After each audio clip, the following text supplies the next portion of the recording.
وريانة وهذا الدجاج أكلة عراقية تقليدية نحبها كلنا. اليوم راح نشوف سوا شلون نسويها بطريقة سهلة وواضحة. بالنسبة إلي هاي الوجبة تمثل كرم العراق الأصيل. خليكم وياي ويلا نبلش.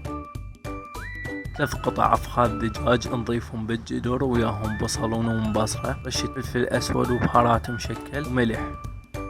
من مغسول ومنقوع ساعة ضيفه بالجدر. نضيف مجموعة من البهارات راح اكتبها أسفل الفيديو. نضيف المي ونخليه على النار.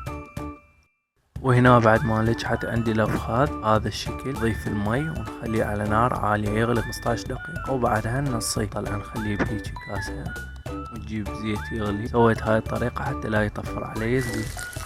هنا كمل التمن باعولي الشكل شلون صاير نثري كلش حلو.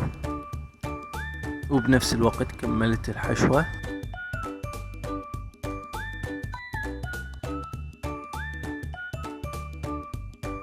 نجيب هيجي ماعون حلو ونضيف التمن وفوقه قطع الدجاج. ولهنا نكون وصلنا لنهاية وصفتنا لليوم. اتمنى تجربونها وتسوونها بطريقة والعافية عليكم.